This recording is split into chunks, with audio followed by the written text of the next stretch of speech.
ये शरीर जो है 5 तत्वों से भी बना है। इन पांचों में शिव केवल देवता के रूप में नहीं, शिव जो ब्रह्मांड के जो पालक है, उनका आशीर्वाद मिल जाए तो हम शुद्ध हो जाएंगे और फिर मोक्ष के करीब जाएं या ना जाएं, शिव तो हमको ले लेंगे।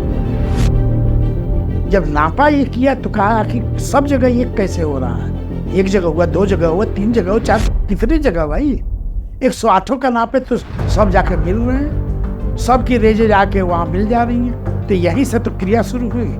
तो ये है ज्ञानवापी और ये हृदय क्षेत्र है मध्यमेश। तो मध्यमेशों से बॉडी कंट्रोल हुआ, कॉस्मोस कंट्रोल हुआ, लेकिन क्रिया क्षेत्र जो है ज्ञानवापी है। और इसको जब कहते हैं ज्ञानवापी को जब कहते हैं सेक्रल मंडी, सारी सेक्रेट क्रियाएं वहीं से, ये दोनों चरण मिल करके और तब ये परिभाषित करते हैं यह पंचकोशी है। भोपाल म्यूजियम में 4वीं शताब्दी का एक प्लेट है जिस पर वो डिजाइन बनी हुई है, जिस पर इंस्क्रिप्शन लगा है। इस तरह से ये डेट फिक्स हुई कि 4वीं शताब्दी में पृथ्वी पर पहली बार अटेम्प्ट हुआ कि ब्रह्मांड को सूचक करने के लिए एक पवित्र नगर भी है जिसका नाम काशी, काश्य इत्यादि ये सिद्ध हुआ।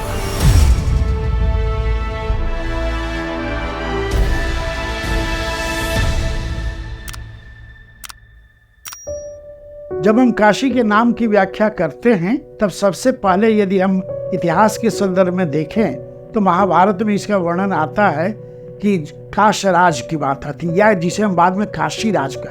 तो एक विशाल जनपद था, तो यदि पूर्व में देखें तो मगध था, ठीक उसके पश्चिम में काशीराज था, लेकिन सीमा इसकी तय नहीं हो पाती है। इसी में आगे चल के दियोदास की कथा होती है जो सभी देवताओं की शक्ति को प्राप्त कर लेते हैं। उसके बाद शिव के भक्त हैं, शिव आते हैं, उनके सपने में आते हैं। तो जब शिव आते हैं तो उसके बीच की कथा मैं आपको बताता हूँ जिसे पूरी कड़ी जुड़ती है। तो शिव आके वो उनको ड्रीम में उनके सपने में आते हैं, कहते हैं देवदास पर कोई असर नहीं होता है, कहता है आप अपनी जगह रहिए, मैं अपनी जगह रहूं। शिव कहे मैं तुमको जरूर ये करूंगा। कहा ठीक है, हम तो सब समर्पित हैं आपको, आप हमारा कुछ नहीं कर सकते, मैं खुद ही शिव मैं बन चुका हूँ। तब शिव ने सोचा कि ये तो मानेगा नहीं, ये शिष्य तो ऐसा है और दंड दे नहीं सकते क्योंकि शिवमय हो चुका है, तो क्या करें। तो उन्होंने आदि शक्ति के जो ब्लैक फॉर्म है, जो काला शक्ति होती है, उसको जो है उन्होंने आवाहन किया। कहा अब आप लोग आइए। तो 64 गिरियों को उन्होंने प्रकट किया कि हे माते कुछ ऐसा करो कि गलती करे, यदि वो गलती नहीं करेगा तो हम कुछ नहीं कर सकते, वो खुद शिवमय बन चुका है। तो यहाँ आई योगिनी आई तो सुबह स्नान करके उनकी कथा चलती है कि कहीं लोलार कुंड से लेकर के मीर घाट के भीतर वहीं कहीं बीच में उनका पड़ता है। 2 जगहों का स्थानों का वर्णन, इसके बीच वो विचरण करते थे दियोदास। तो जब बैठे तो सुबह जो ही ध्यान करके उन्होंने आँख खोला तो देखा कि जो नग्न नृत्य हो रहा है। तो तुरंत अपनी शक्ति को जगा के कहे हे माते ये क्या कष्ट हुआ कि आप नाचिया कर रही है। जो ये कहा सभी मात्र शक्ति बदल गई, वो अपने मात्र रूप में आ गई। सब भूल गए शिव ने दिया था क्योंकि खुद शिव बात था और उसकी इतनी शक्ति। तब उन्होंने कहा कि मुझसे बड़ी गलती हुई, अब जो दंड दोगे ले लेंगे, तुम तो खुद ही शिवमय हो। कहा अब आप लोग लौटेंगे ही नहीं, यहीं रह जाइए। और इस तरह से 64 योगिनियों का जो कालांतर में यहाँ बना। फिर सूर्य आए तो सूर्य बाल रूप में आए, उनको भेजा शिव ने, वही अपनी शक्ति लगाओ, अपने प्रकाश पुंज से कुछ करो, गलती करे वो कर नहीं रहा है। आए तो वो कथा लोलार कुंड के पास की है। जब वहाँ पहुँचे तो बाल रूप में एक छोटा सा बिष्टी लगाए हुए, लंगोटी धारण करते हुए और ऐसे करते भिक्षा दे करके आए। तो उन्होंने आँख खोला अपना तो देखा कि छोटा सा ब्राह्मण बालक तिलक लगाए और ऐसे कुछ मांग रहा है। तो कहे कि महाराज सूर्य भगवान काहे को हमको ऐसे नाटक करना, तो ये काशी है, मैं खुद ही प्रकाश में हूँ, मुझे कोई अहंकार है ही नहीं है। तो अब आप बस तुरंत सूर्य प्रकट और कहे कि अब मुझसे बड़ी भूल हो, हम नहीं जानते थे आप खुद ही शिव आए, तो शिव ने भेजा हमको, अब मुझे दंड दीजिए। कहा मैं एक ही दंड देता हूँ कि अब आप जा नहीं सकते, यहीं रह जाइए। और इस तरह से स्थापना लोलार कुंड की।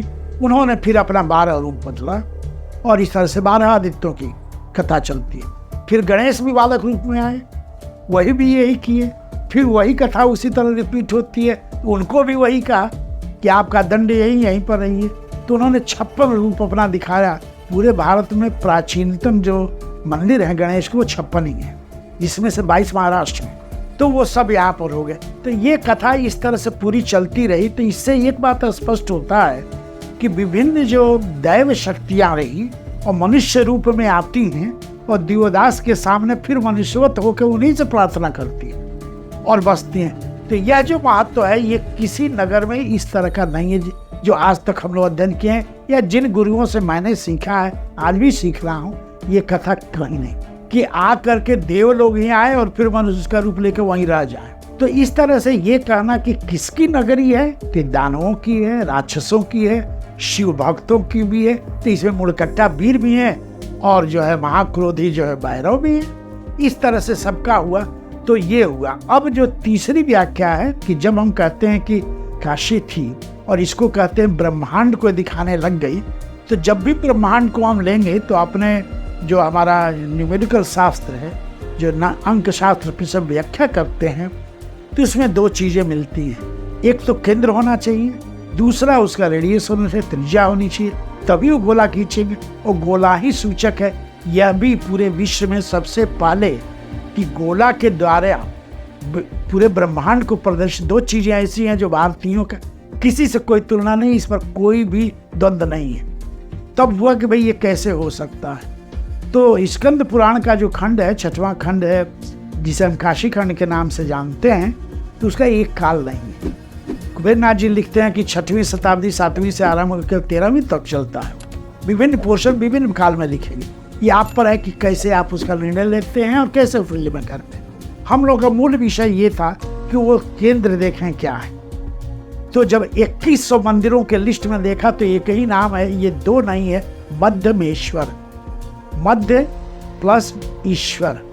अब ईश्वर की व्याख्या की गई कि इसको समझा जाए, तो पाणिनि अष्टाध्यायी लगाया गया यहाँ के पंडित वर्ग के सहयोग से। ई चरयेत इति ईश्वर, ई मीन्स द सेंटर, और जो ऐसे डांस करते जा रहा है इन्फिनिटी में, चरयेत वो शिव का रूप, जिसे हम 13वीं शताब्दी में नटराज के सीन में पाते हैं। तो अब ये तो फिक्स हो गया, तो है कहाँ ये? तो दारा नगर जो यहाँ क्षेत्र है वहाँ मध्यमेश्वर का मंदिर है। अब हुआ कि इसे कैसे मानने की यही केंद्र है, ये तो शास्त्रीय और वैज्ञानिक तो नहीं मानेगा। तो जो लगभग 2100 मंदिरों का जो सर्वे किया गया, तो जियो मैग्नेटिक फोर्स सबसे अधिक वहीं है। और ऊपर से जो भी मंदिर टूटा हो, क्योंकि जो इंडिकेट करता है लाइटोमीटर से, जो इलेक्ट्रोमीटर से नापा गया, बार बार वहीं सिग्नल दे रहा था। और एक पॉइंट को लगभग 300 बार सर्वे किया जाता है विभिन्न दिनों में, जिसे पता चले एक्यूरेसी क्या है उसकी। तब ये पता चला कि ये तो मिल गया। अब क्या है, तो देहली विनायक का वर्णन है कि ब्रह्मांड में एक गेट, और गेट पर गणेश बैठे हैं और बिना गणेश की आज्ञा से नहीं चलेंगे। तो यहाँ प्योर गणेश ही नहीं है काशी में, वो विनायक है। विनायक का दोनों अर्थ है, दंड देना और आप पर कोई दंड हो तो ले लेना। तो वो रूप है विनायक, और इसीलिए उनको मां रूप में यहाँ पूजा होती है। सब जगह होती है, लेकिन यहाँ विशेष तौर से सिंदूर ही चढ़ेगा, वो तो मां का श्रृंगार है, क्योंकि वो ब्रह्मांड के गेट के कंट्रोलर है। जब यह वर्णन जो ही पढ़ा, देहली विनायक का जब प्रसंग पढ़ा, तो तुरंत किम मालविल प्रोफेसर ने कहा बस बस मिल गया, चलो अब चलते हैं। और फिर स्कूटर से हम लोग पहुंच गए। वहां पर गए तो देखा तो मूर्ति तो नहीं थी। पूछा वहां के पुजारी से, तो उन्होंने कहा ये मूर्ति 1956 में बदल दी गई है। क्यों बदली गई? खंडित हो गई थी। उन्होंने कहा तो ओरिजिनल कहाँ है? क्या ओरिजिनल जो है भारत कला भवन में है। फिर हम लोगों ने देखा, लेकिन जो एक मौलिक बात उन्होंने बताई कि भले ही हम मूर्ति बदल दें, लेकिन शास्त्रीय परंपरा से दो चीजें हम जरूर देखते हैं। से मैं उसका नहीं हूँ विशेषज्ञ, लेकिन मैंने सुना। क्या है भाई? और तो जो इसकी स्थिति होगी, जिसे हम डायमेंशन कहते हैं, उसी रूप में बैठाया जाए, और उनका एंगल किधर वो देख रहे थे ओरिजिनल एग्जैक्ट वही तय किया जाए। तो प्राण प्रतिष्ठा तो होगी ही, लेकिन इसे हम कहते हैं, इंग्लिश में इसका शब्द है ओरिएंटेशन एंड अलाइनमेंट। उन्होंने अपने तरह से इसको बताया। जब बताया तो हम लोग कहा कि अच्छा केंद्र क्या हो सकता है? तो केंद्र जो कुंडलिनी चक्र में होता है वही होगा। मिल गया उत्तर। हम लोग प्रार्थना किए, दोनों आदमी मिलके चले और हमारे असिस्टेंट लोग, और प्रार्थना करते करते धीरे से माइक्रोचिप ठीक इस बीच में सटा दिए। माइक्रोचिप दाना होता है, उसे इलेक्ट्रॉनिक सिग्नल मिलेगा, ये कर दिया। और उधर कंप्यूटर प्रोग्राम में बटन दबाया, एकदम शो करके दोनों ये रेड लाइट चल के इंटरसेक्ट मिल गई। ठीक 5 कोस पर है। किसने बनाया ये कहीं नहीं। एग्जैक्ट 17.86 बराबर होता है 5 कोस, और 5 कोस की जब रेडियस मिल गई तुरंत एरियल फोटोग्राफ अवेलेबल है। अब तो गूगल आ गया है, तो तुरंत उसको मैप बनाया, टोपोसिटी अवेलेबल है, बट स्पिरिट बनाया और फिर यात्रा शुरू कर दी। 96 मंदिर हैं उस पर टोटल, ज्यों के त्यों जो है वो परिधि पर।